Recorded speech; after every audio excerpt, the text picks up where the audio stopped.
Hey guys, so December is officially over. How did I end the month and how'd it go?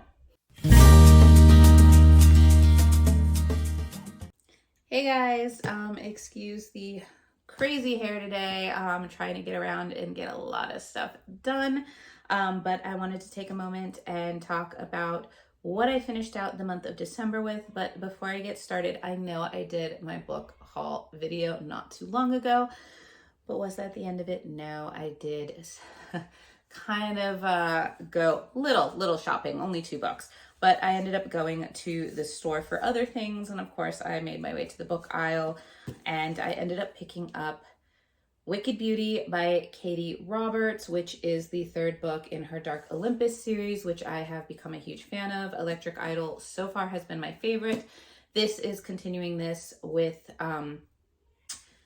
this is kind of a Helen of Troy retelling with Achilles and Patroclus, and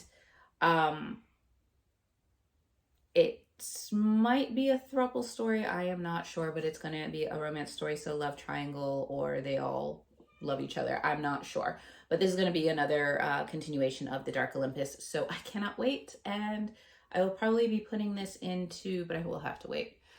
Probably going to have to wait to read this into March because you have March Mythical Madness, I believe, coming back up. It was announced on Twitter not too long ago, and I liked taking part in that last year, so I probably will be saving this for that because it is a mythical retelling, but excited for it. The other book that I got was All of Our Demise by Amanda Foody and Christine Lynn Herman. This is the sequel, and I think it's the ending book to the duology of All of Us Villains. I super enjoyed All of Us Villains. It, like I said before, it's kind of like the Hunger Games, but darker with magic.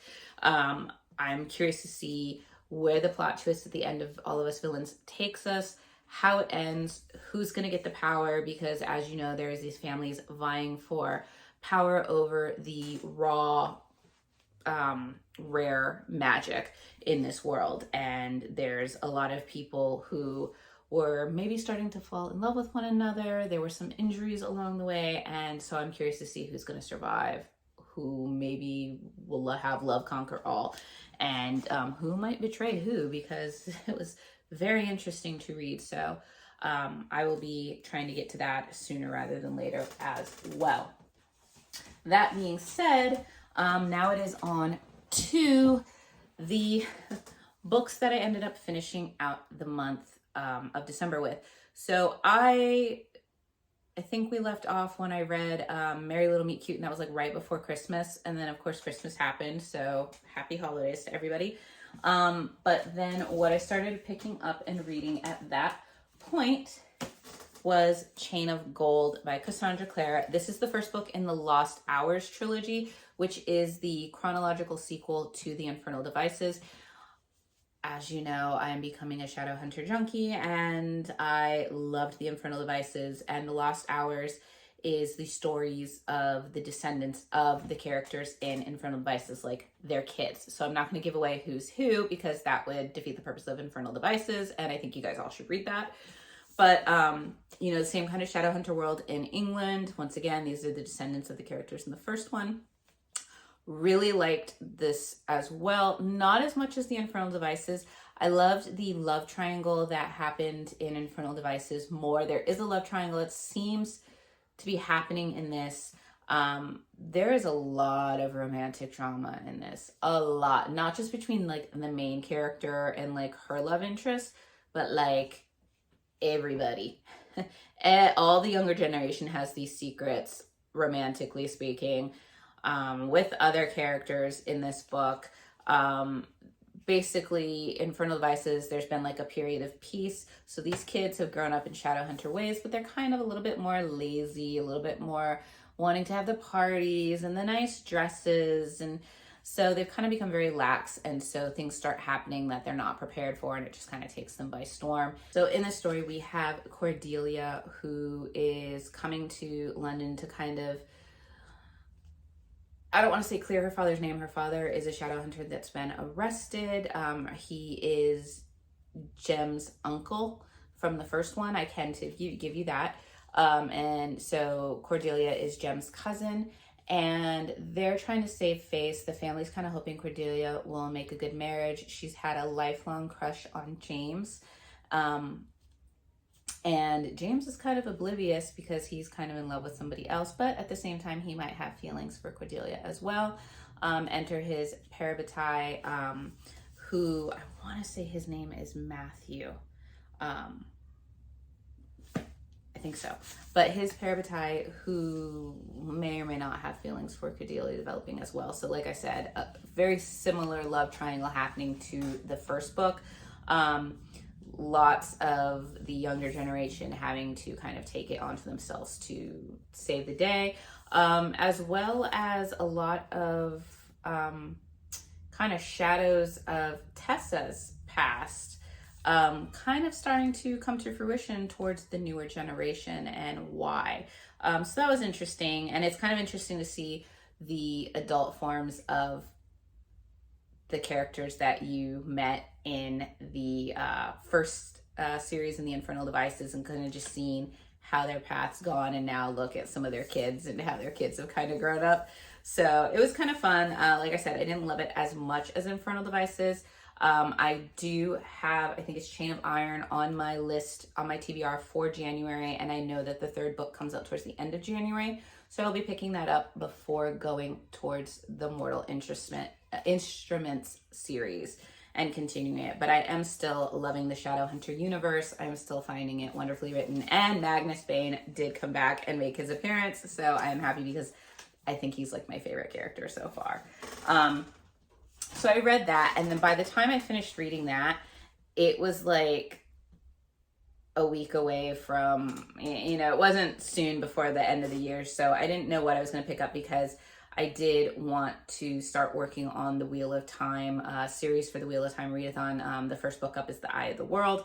So I did start reading that, but it's been very slow going for me. So in the interim, I did go and pick up The Sweetest Oblivion by Daniel Laurie. This was a pick that was under consideration in earlier months for the Literature Book Club, and then it was decided against.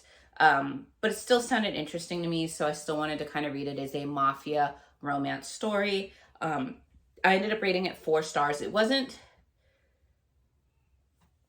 amazing. I felt like a lot of the mafia aspects were very kind of cliched things that you got off like the old 80s and 90s, like Goodfellas movies. Easy to understand, but also just very cliche for a book that's supposed to be about the New York Italian mafia in the 21st kind of century.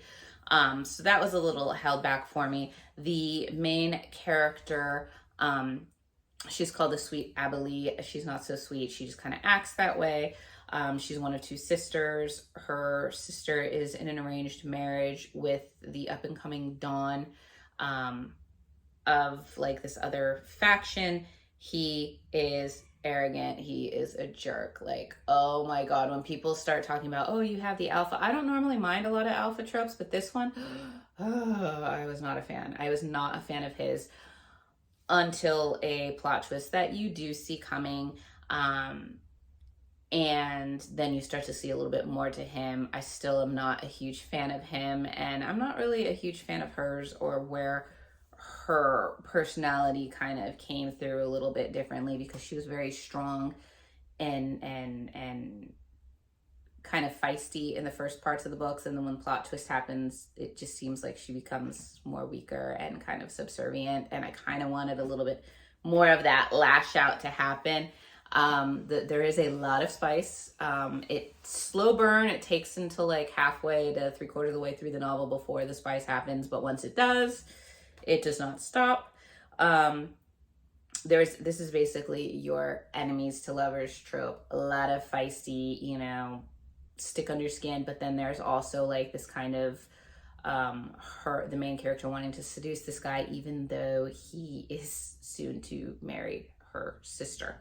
So like I said, it was a lot of toxicity, just a lot of drama in the beginning, and then the plot just happens and it kind of goes good from there. Apparently, this is the first book in the Maid series by Danielle Laurie. I did enjoy it enough to where I do want to read the second book, so I will be continuing this with this series. But yeah, if you like the mafia romance and you like the spice and this very, very, very strong alpha dominance kind of thing that plays out in life as well as behind closed doors, then this is probably the book for you. That was basically all I read for the month of December, aside from working on The Eye of the World. It's just Eye of the World is a very high fantasy. I understand how some of the other booktubers who are also reading The Eye of the World were kind of hesitant to do so. They compared it a lot to Tolkien's writings with The Hobbit and Lord of the Rings, and I'm kind of on the same page as they are, where I admire Tolkien's works. I have seen the movies. I respect them. I have tried to read his books several times in my life, and I just can't. They just get too descriptive for me. I can't stand books that have pages and pages and pages of describing one scene. And The Eye of the World is kind of doing that for me so far. So it's slow going. So I don't want to burn out on it because I do want to give it a chance because I really did like the show. So I think even going into January, I'm going to continue to read it, but I'm going to also, like, maybe during the daytime work on The Eye of the World, and then nighttime maybe pick something else, like another fantasy or a fantasy romance or just a romance book, to just kind of not cause a burnout on something that I'm here on, and kind of put it together with something I'm here on. So hopefully that makes sense. But yes, that is basically what I read to finish off the month. Once again, I hope you guys had wonderful holidays. I hope your New Year's was fantastic. What did you guys do? I stayed at home with my husband and my kids, and when it turned midnight, we all said, Happy New Year. My 5-year-old went running around, jumping over all the furniture, just shouting it and dancing around like he just ate like a pound of chocolate, which he did not. But, you would have known. And so we had to kind of recalm them down to get them to be like, okay, at midnight, go to bed. So that was kind of my night. But, was your night similar to that? Did you guys just have a quiet night at home? Did you spend it reading? If so, did you finish a book at midnight? Where, did you hit a certain fun phrase at midnight? I know there were some people that were talking about if you watch certain movies, you would hit a certain line at midnight, and like certain books and things. So did you do something like that? Or did you guys go out? Did you spend the night in the city? Did you plan a trip? What did you guys do? How did you ring in this new year? Let me know in the comments below, and I am looking forward to many more book reviews with you guys. If you liked this video, please give it a thumbs up, hit that subscribe button, help my channel grow. I truly appreciate it, and I can't wait to see you guys in the next video. Bye.